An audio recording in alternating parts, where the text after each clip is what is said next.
Olá pessoal, passando aqui mais uma vez para a nossa gravação do nosso programa de domingo. E começamos um tema novo hoje, que é o que fazer para ser sempre feliz. Meu pastor, será que é possível a gente fazer alguma coisa para ser sempre feliz? Eu quero lhe dizer que é. E o segredo é: tenha um estilo de vida saudável e abençoado. E nós pretendemos nesse domingo e nos próximos passar uma série de princípios, de revelações, aos quais você pode praticar na sua vida e você vai alcançar esse alvo tremendo, que é ter um estilo de vida saudável e abençoado. Mas antes de começar a nossa gravação, eu quero fazer uma oração, pedindo a ajuda de Deus, do Espírito Santo, para essa gravação e também para aqueles que nos assistem, que eles possam abrir o coração, a mente, o entendimento para receber essa palavra de vida que eu vou estar ministrando neste momento. Vamos orar. Senhor, nosso Deus e nosso Pai, nós te agradecemos, Deus, pelo teu infinito amor para com as nossas vidas. Pai, eu quero lhe agradecer pelo privilégio que eu tenho de ministrar a tua santa palavra para o teu povo, para as tuas ovelhas. Mas, Pai, eu quero declarar que eu preciso desesperadamente da ação, da presença do Espírito Santo na minha vida, para que essa ministração seja viva e eficaz, que ela possa alcançar os destinos do coração das pessoas para este importante ensinamento. Também, Senhor, eu te peço que o teu Santo Espírito atue junto às pessoas que estão nos assistindo, para que eles possam, meu Deus, receber essa palavra de maneira tremenda e maravilhosa, a palavra que vai mudar as suas vidas, palavra que vai fazer com que 2023 seja o ano mais abençoado, mais feliz e mais maravilhoso da vida de cada um daqueles que nos assistem. Então, nós vamos começar com o tema, que é o seguinte, amado. O primeiro tema dessa ministração é praticar o amor. Opa, mas pastor, isso é um assunto tão batido. Mas muita gente desconhece as variantes do amor. E esse amor, ele precisa ser, em primeiro lugar, a Deus, o nosso Senhor e Salvador. Em segundo lugar, ao nosso próximo. Em terceiro lugar, a você mesmo. Em quarto lugar, aos seus inimigos. Então, eu quero, antes de qualquer coisa, ler um texto para a gente poder, então, trabalhar esse assunto. Lucas 10, 27 diz assim: a isto respondeu ele: amarás o Senhor teu Deus de todo o teu coração, de toda a tua alma, de todas as tuas forças e de todo o teu entendimento, e amarás o teu próximo como a ti mesmo. Querido, esse tema do amor, ele é muito amplo, ele é muito profundo, ele é muito abrangente. E eu quero gastar um pouco de tempo hoje aqui explicando para você as variantes desse amor, o alcance desse amor. Em primeiro lugar, você precisa amar a Deus acima de tudo e de todos, como seu único e suficiente Senhor e Salvador. Isso, de uma certa forma, não é difícil, porque a gente sempre tem Deus numa alta conta. Agora vem umas partes que é mais complicada. Amar o teu próximo como a ti mesmo. Aí a coisa já muda, porque nem sempre nós vamos amar as pessoas como Deus nos manda, por uma série de razões. Agora, terceiro, amar ao próximo como a ti mesmo. A pergunta é: será que você se ama? Nós temos que tomar um certo cuidado a respeito de uma coisa chamada narcisismo. Veja, você não pode idolatrar a sua pessoa como uma pessoa mais bonita, mais sábia, mais inteligente, mas também você não pode se desmerecer, porque você é imagem e semelhança de Deus. Você e eu, querido, somos o melhor que Deus construiu nesse planeta. Então, nós precisamos nos amar, cuidar de nós, cuidar do nosso corpo, cuidar da nossa saúde, cuidar do nosso lado espiritual. Você precisa, meu querido e minha querida, se amar de maneira saudável, de maneira coerente, para você cumprir o mandamento de amar o próximo. Ora, se você não se ama, presta atenção, como que você pode amar o próximo como a ti mesmo? Então você não vai amar o próximo. E o terceiro ponto é amar os nossos inimigos. Bom, em primeiro lugar, querido, eu quero lhe dizer que essa palavra amor, ela é expressa no Novo Testamento através de 5 palavras gregas que nós precisamos entender, porque cada uma delas tem uma finalidade. Em primeiro lugar, o amor tem a palavra grega epitomia. O que é isso, pastor?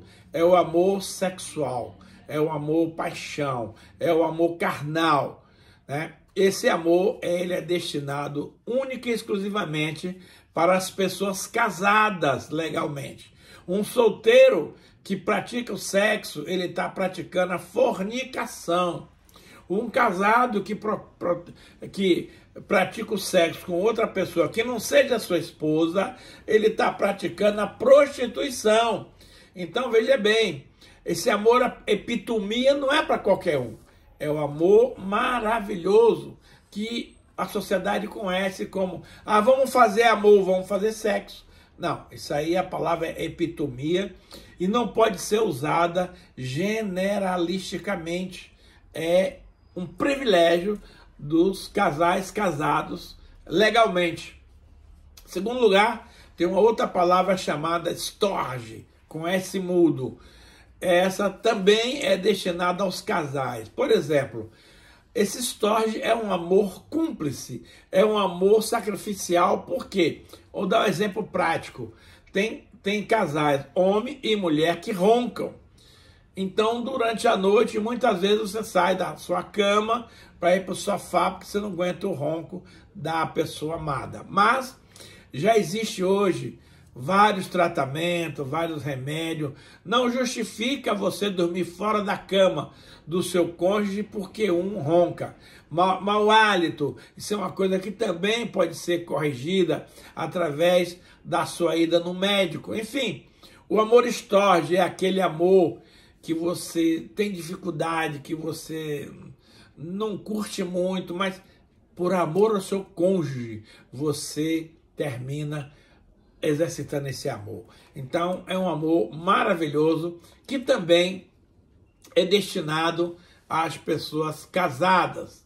Vem aí um terceiro tipo de amor, que é o amor filéu, o amor fraternal. Este é o amor dos irmãos, de pai para com filho, dos irmãos da igreja, das pessoas com as quais você convive socialmente. O quarto tipo de amor chama-se amor eros. Não é amor erótico, como alguns erroneamente descrevem. Este amor eros chama-se afeição romântica. É aquele despertar no coração do parceiro, quando dois adolescentes começam a se enamorar um pelo outro, quando eles se encontram, é aquele fogo, quando ele pega na mão, o coração dispara. Esse é o amor eros, que você pode praticá-lo em todo o tempo, inclusive depois de casado. Não é somente para os solteiros esse tipo de amor eros, que o nome é afeição romântica. E finalmente, nós temos o amor ágape ou agapô, que é o amor sacrificial, que é o amor de Deus, que é o amor que faz tudo sem esperar nada em troca, que é o amor descrito em 1 Coríntios capítulo 13, que você pode ler depois para se inteirar melhor. Enfim, para cada situação, você vai usar um tipo de amor. Agora, uma informação muito importante, amado, que vai nos esclarecer bastante sobre esse tema, é o seguinte: muita gente pensa e a gente pergunta, o que é o amor para você? E a pessoa fala, pastor, o amor é um sentimento. Pois não tem nada a ver. O amor, escute bem isso, não é sentimento. O amor é uma decisão.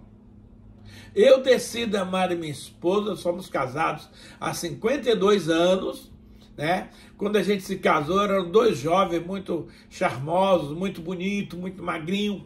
Hoje eu estou com a barriguinha um pouco exagerada, minha esposa tem alguns pneuzinhos, cabelos brancos dela e meu, mas isso não impede que o nosso amor esteja cada vez mais forte. Por quê? O amor não depende de aparência, não depende de circunstância, não depende de eu querer, não. Eu decidi na minha vida amar em primeiro lugar a Deus. Segundo lugar, amar a minha esposa. Terceiro lugar, amar os meus filhos. Quarto lugar, amar os irmãos, né? Quinto lugar, amar a mim mesmo. Em sexto lugar, amar os meus inimigos. Então você não vai amar o seu inimigo debaixo de um sentimento, porque o seu sentimento não vai lhe ajudar. Agora, quando você fala assim, bem, eu tenho que amar o fulano de tal, porque é um mandamento de Deus, porque é uma ordem. Aí, meu amigo, o lado do sentimento vai para o espaço e você vai cumprir com a palavra. Então, aprenda bem isso. O amor não é sentimento. Amor é uma decisão. Eu preciso decidir amar a Deus. Ah, mas tem vezes que Deus não faz o que eu quero. Não interessa, eu decido amar a Deus. Ah, mas eu recebi uma coisa ruim da paz do Senhor. Não. Recebendo coisa boa ou não, a nossa decisão central é amar a Deus em primeiro lugar, acima de todas as coisas. Não importa o que Deus faça ou deixe de fazer. O meu amor para com Ele é um mandamento divino no qual eu preciso obedecer, praticar para dar tudo certo. Amar a esposa como ao seu próprio corpo. Quem ama a sua esposa se ama. Então é o amar o próximo. Vem a esposa em primeiro lugar, depois vem os amigos, os irmãos da igreja, o povo de uma maneira em geral. É mandamento. Se você diz que é filho de Deus e não pratica isso, você é mentiroso. Você não é filho coisa nenhuma. Você está querendo ser filho. Mas o fato de você ser filho implica em que você vai cumprir a lei, o mandamento, que é amar a Deus, os irmãos, amar a si mesmo. Querido, você tem que se amar. Ah, pastor, você não me conhece, eu sou uma pessoa terrível. Não adianta. Se você tem o Espírito Santo, ele vai cuidar do seu caráter, da sua santidade, do seu programa de vida. Então você precisa amar a si mesmo para que você venha, através dessa informação, saber amar o teu próximo. Porque a Bíblia é clara, ama o próximo como a ti mesmo. Então quero dizer que se você não ama, não há como você amar o seu próximo, porque você não tem referência de amor. E o terceiro é o amor aos seus inimigos. Eu quero ler um texto aqui, que foi o próprio Jesus que escreveu no Sermão do Monte, que está escrito em Mateus capítulo 5, 43 a 46, que ele vai dar uma justificativa, uma razão pela qual eu e você precisamos amar essas pessoas que Deus nos manda. Vamos ler o texto, que aí você vai entender perfeitamente. Diz assim: ouviste o que foi dito, amarás o teu próximo e odiarás o teu inimigo. Querido, na lei de Talião está escrito isso. A lei que rege o Velho Testamento está escrito isso, que você deve amar ao teu próximo, mas que você deve odiar o seu inimigo.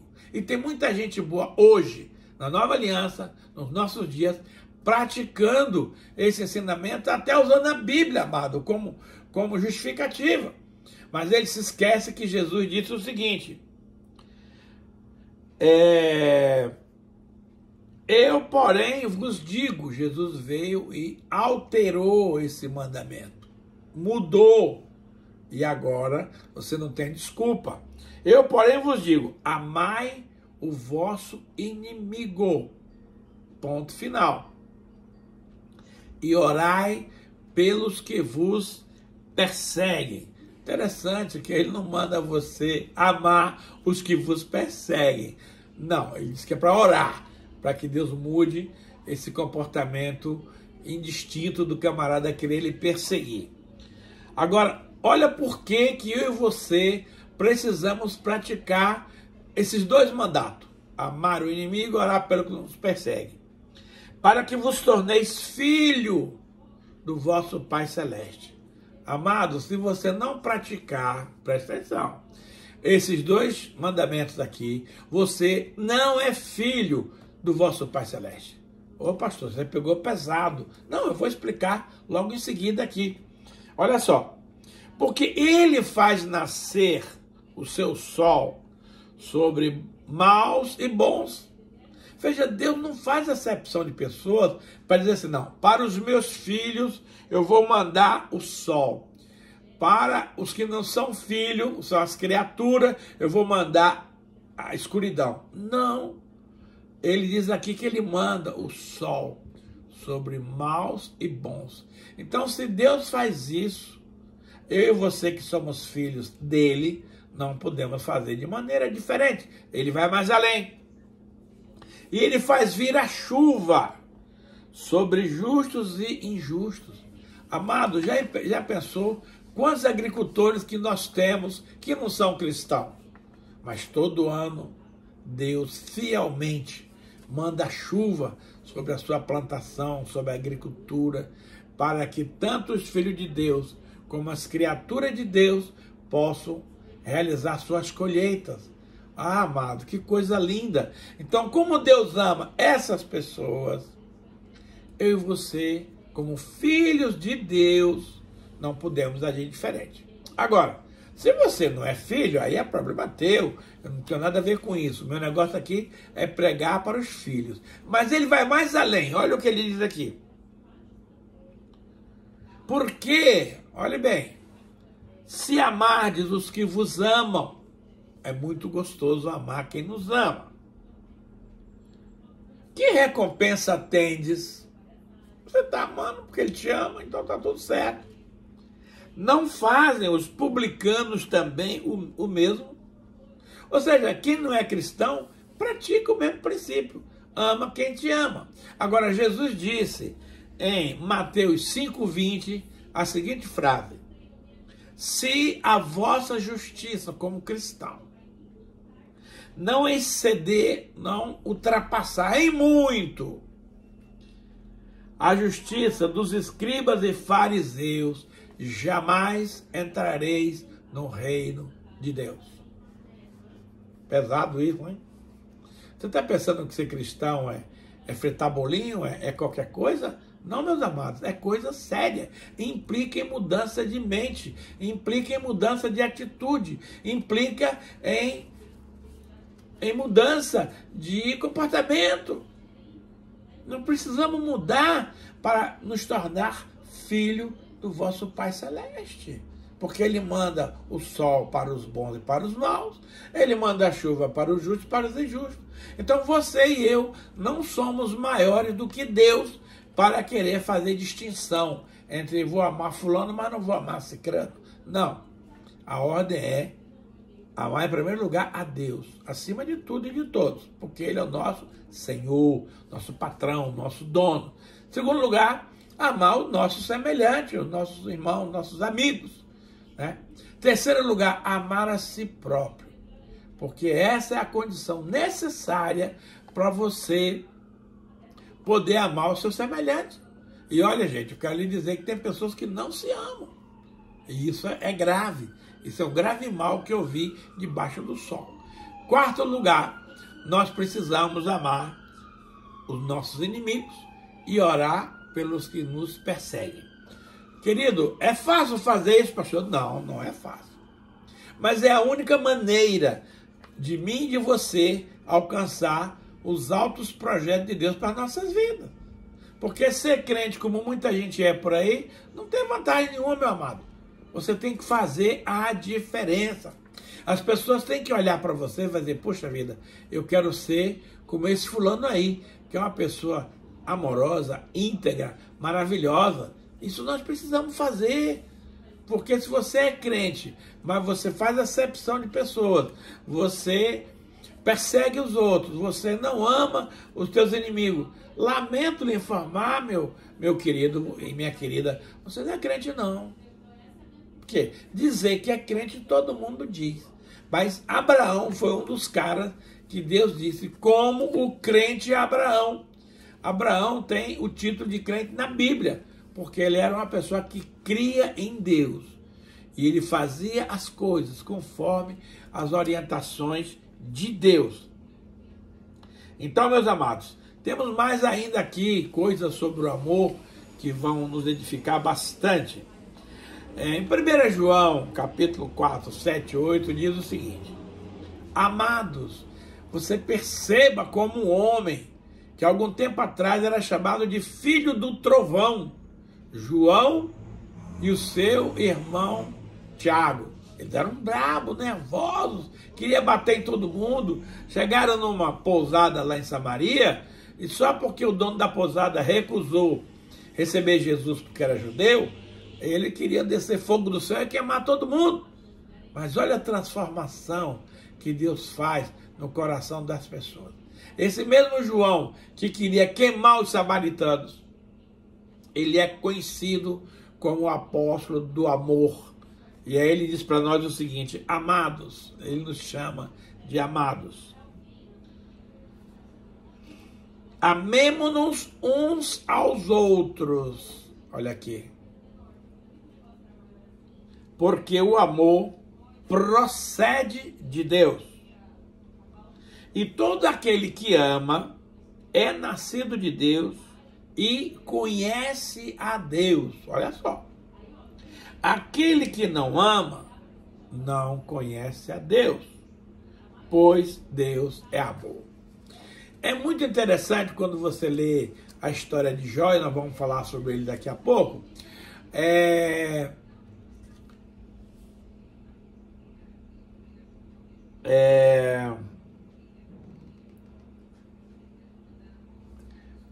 Jó, ele é conhecido de Deus ao ponto de Deus dar testemunho dele para o diabo. Jó é homem íntegro, reto, temente a Deus e que se desvia do mal. Então, meu amado, se você é uma pessoa que não ama, preste atenção nisso. Se você é uma pessoa que tem dificuldade de amar, e tem muita gente com essa dificuldade, seja por histórico familiar, seja por experiências negativas, seja por qualquer coisa. Se você não conhece a Deus, se você não ama, essa é a palavra, isso significa que você não conhece a Deus. Poxa, pastor, mas isso é muito sério. Se você não ama a Deus, ao seu próximo, a você mesmo, ao seu inimigo, lamento lhe dizer, você não conhece a Deus. Segundo, você não é nascido de Deus. Você é um ímpio. Você é uma pessoa pagã. Você é uma pessoa mundana.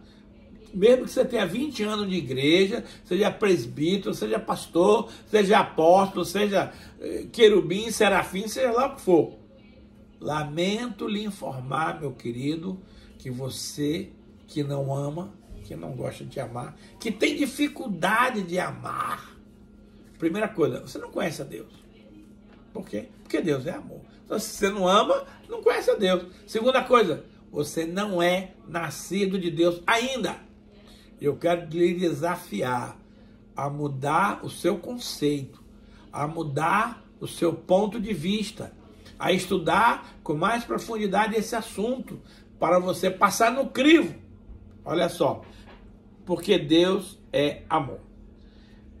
Então, meus amados, nós precisamos amar uns aos outros. Por quê? Porque o amor procede de Deus. E todo aquele que ama é nascido de Deus e conhece a Deus. Aquele que não ama não conhece a Deus, porque Deus é amor. Mas ainda se isso fosse pouco, eu vou ainda mais à frente falando de amor com você.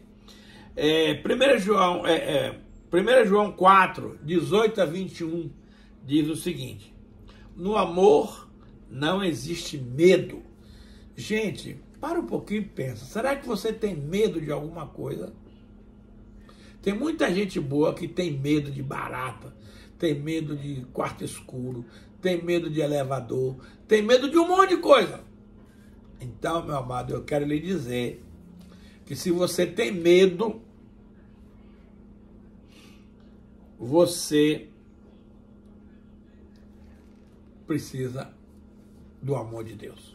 O amor de Deus precisa ser aperfeiçoado na sua vida. Olha só, no amor não existe medo. Na verdade, o medo, veja bem, ele tem duas vertentes. Primeiro, se você tem medo de alguma coisa, você não confia em Deus, porque você acha que o diabo vai fazer algo com você que você não tem controle. Querido, você e eu estamos no centro da vontade de Deus. Ninguém toca em você se Deus não permitir.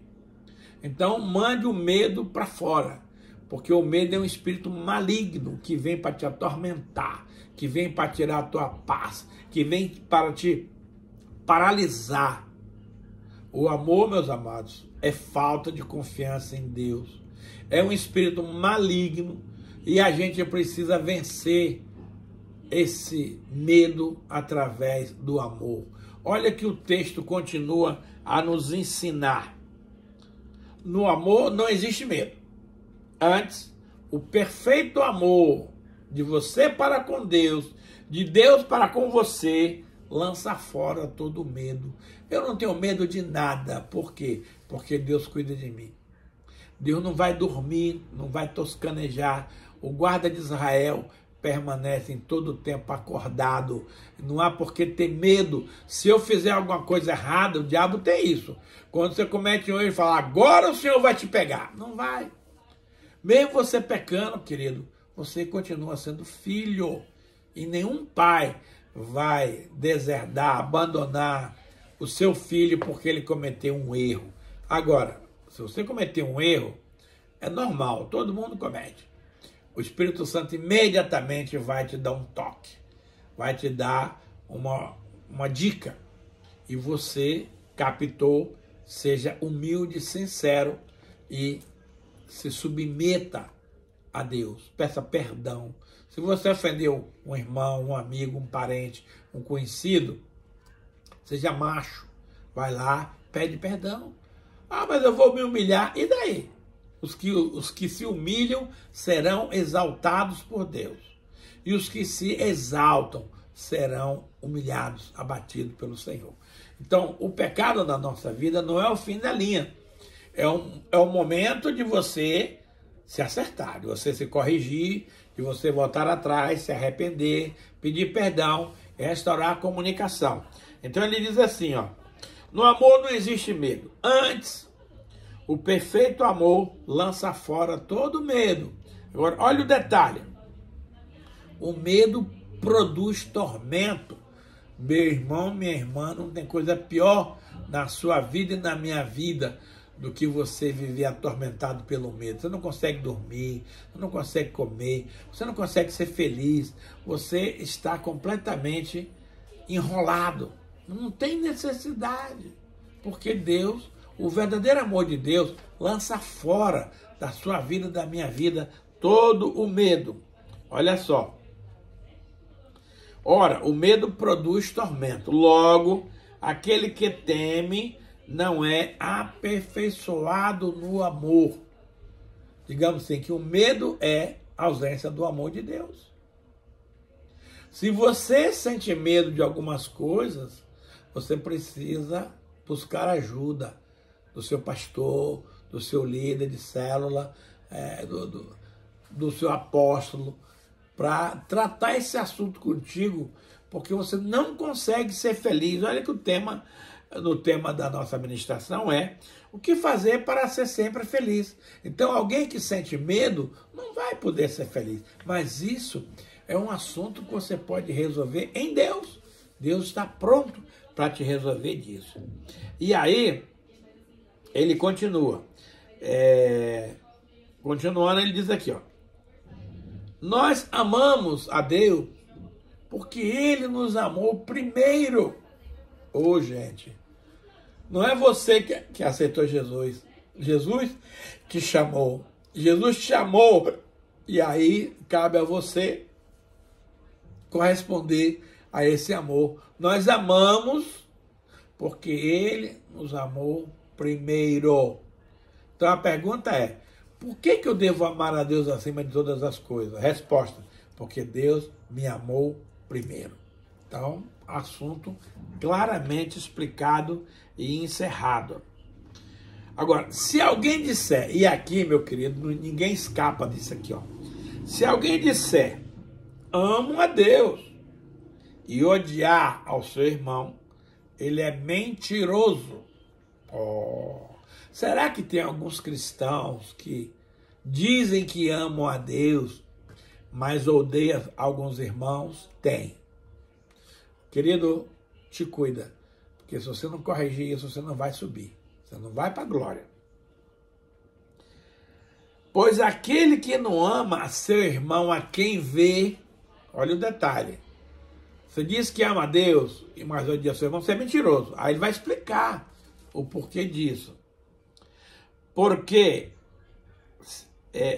aquele que não ama seu irmão, a quem vê, olha o detalhe, não pode amar a Deus a quem não vê. É simples, meu irmão. Eu estou vendo você aqui na minha frente, você é meu irmão, mas eu não te amo. Então, como é que eu vou amar a Deus se eu não vejo fisicamente a Deus? Agora, olha o mandamento que ele arremata aqui ao final dessa passagem. Então ele diz, ora, temos da parte de Deus este mandamento. Amar não é opcional. Amar é mandamento. E se você não ama, queridinho, você está pecando. Ah, mas eu não mato, não roubo, não prostituo, dou meu dízimo regularmente. Tudo isso é muito bom. Mas se você não cumprir esse mandamento aqui, você está fora. Você está fora. Ora, temos da parte de Deus este mandamento, que aquele que ama a Deus, ame também ao seu irmão. Então, querido, isto é uma recomendação para você e para mim, que somos filhos do Deus Todo-Poderoso. Então, amar, nesse termo que nós estamos estudando aqui, não é uma opção, não é uma sugestão, não é uma dica, é mandamento. Mandamento não se discute, não se questiona, não se justifica. Mandamento se obedece. Então ele diz, ó, aquele que ama a Deus, ame também a seu irmão. Esse mandamento é para nós. Nós não podemos requerer isso, exigir isso de quem não é cristão, de quem não é filho de Deus, porque ele não vai conseguir. E um próximo tema que eu vou só fazer uma introdução hoje, mas não vai dar tempo da gente concluir, é a questão da gratidão, que é o segundo princípio pelo qual nós vamos ser felizes. Repita comigo, gratidão. A gratidão também é chamada de lei, a lei da gratidão. Em tudo, e aí que está, nós somos gratos em algumas coisas, em outras não. Mas a palavra diz que em tudo precisamos ser gratos pelas coisas boas e pelas coisas ruins. Ah, pastor, tem isso? Tem. Tem. Porque quando as coisas estão tudo soprando a favor, você às vezes se lembra de agradecer a Deus. Às vezes. Que normalmente você não agradece. Acha que é obrigação de Deus fazer aquilo para você e não é. Agora, e como é que eu vou agradecer a Deus pelas coisas ruins que me acontecem? Olha um detalhe interessante aqui, meus queridos. No livro de Salmo, capítulo 50, verso 23, que diz o seguinte: quem me oferece sua gratidão como sacrifício ou pela fé, esse honra-me. E eu mostrarei a salvação de Deus ao que anda nos meus caminhos. Então, você oferecer a sua gratidão como sacrifício é antecipar uma resposta que Deus ainda não te entregou, mas porque você confia nesse Deus, você já começa agradecendo antes de receber. Mas pastor, isso não está se enganando? Não, meu querido, isso é profético. No campo profético eu lanço o meu desejo e Deus fará com que esse desejo seja cumprido. Nós vamos ver na sequência desses textos aqui um posicionamento desse tema. Romanos 8, 28 é uma palavra muito forte que diz assim, ó, sabemos, fomos informados que todas as coisas contribuem para o bem daqueles que amam a Deus, daqueles que são chamados segundo o seu propósito. Sabemos que todas as coisas, boas e ruins. No ano de 2007, eu estava indo no aniversário da minha nora. Eu tinha um carro Espero, 92, o ano dele, bem velhinho, um carro importado, muito legal. E eu estava indo, era uma terça-feira à noite, estava uma chuvinha fina, e eu estava indo com minha esposa e uma irmã da igreja na casa dessa nossa nora, celebrar o aniversário dela. No meio do caminho, uma mulher falou assim, pastor, dá para o senhor passar ali em casa e pegar minha filha? Eu falei, dá. Só que quando ela falou assim, o senhor precisa virar à esquerda aqui, é aquela Avenida das Indústrias. Eu estava indo pela Bétega. Mas eu não contei 2 tempos. Automaticamente enrolei o volante do carro para entrar à esquerda, mas tinha uma muralha. Não era um lugar de entrar ali. Aí, amado, nós trepamos com o carro em cima da muralha. Ele foi deslizando. Parou. Quando ele parou, eu perguntei, tá todo mundo bem? Tá. Falei, Senhor, eu quero ver como é que o Senhor vai fazer com que um negócio como esse venha contribuir para o meu bem. Porque o conserto do carro ia ficar em R$3.000. E eu não tinha esse dinheiro para consertar esse carro. Mas eu lembrei desse versículo, Romanos 8, 28. Todas as coisas cooperam para o bem. Falei, bom, agora eu vou ver, aguardar o que Deus vai fazer para me abençoar. Aí o discípulo meu ligou lá para o guincho para poder rebocar o carro e tal. Me deram carona, eu fui lá para o aniversário e, passado alguns dias, um amigo meu quis comprar o carro como estava. Disse, não, pode deixar que eu pago o conserto e pago a diferença para o senhor. Vendi o carro naquela época R$10.000. 3.000 do conserto, o cara ia me passar 7.000. Passou.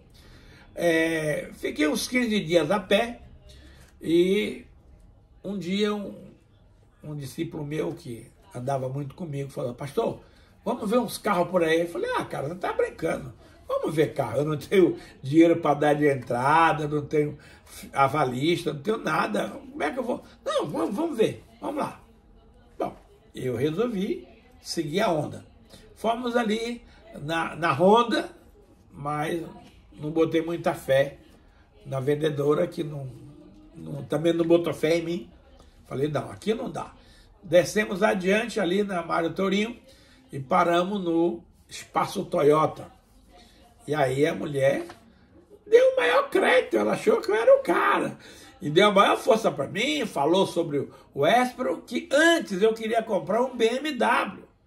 Só que o BMW, ela falou, olha, é um bom carro, mas é um carro, não é flex, é um carro usado, bebe gasolina muito, e para o senhor vender depois vai ter dificuldade. Mas eu tenho um carro aqui, um Corolla 2008, está em 2007, que é um preço mais ou menos semelhante ao BMW, mas ele tem muita boa revenda e é um carro maravilhoso. E aí nós fomos fazer um test drive Estava eu, minha esposa, meu filho, a discípulo meu, e fomos ali no Barigui ali para frente, fazer o test drive. Mas quando eu acelerei o carro não saía do lugar. Eu disse, minha filha, esse carro parece uma carroça. O meu Espero 2002, 92, é um foguete, quando você apisa, ele vai embora. Ela falou, então o carro para o senhor tem que ser automático. Eu falei, bom, então vamos voltar para a loja, trocamos de carro, pegamos o automático. E aí sim, né, quando ela me ensinou a dirigir, e eu toquei o pé no acelerador, o bichinho voou. Aí eu falei, gostei, aprovei, agora vamos ver aqui a ficha para ver como é que é. Fiz a ficha para a financeira, e 3 dias depois, o gerente da financeira me liga. Queremos dizer que nós aprovamos a sua ficha e o senhor pode vir segunda-feira, isso é no sábado, pegar o carro aqui na concessionária. Falei, uau! Sem entrada, sem avalista, pagando uma prestação que eu podia pagar em 60 meses. Falei, eu não acredito.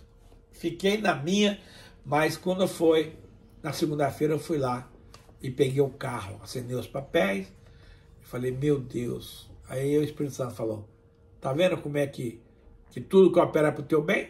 Se você não tivesse moído o teu carro lá naquela mureta, você ainda ia estar com ele até hoje. Mas aí você vendeu, você passou para frente e eu estou te dando um carro zero. Queridos, em 60 vezes, nunca atrasei a prestação um dia. Sempre o senhor me mandava o dinheiro da prestação. Para encurtar a história, o cara que me comprou levou 2 anos para me pagar o carro. Eu nunca cobrei dele. Mas no dia que ele me pagou, ele pagou em dinheiro vivo. E ainda deu dízimo, primícia, tudo que era devido. Eu pude dar a entrada do meu apartamento que eu estou morando hoje. Então, numa só canetada, Deus me abençoou duplamente. Então, querido, quando algo te acontecer que você não entendeu o porquê, não estressa não. Deus sabe o que faz e é para o teu bem.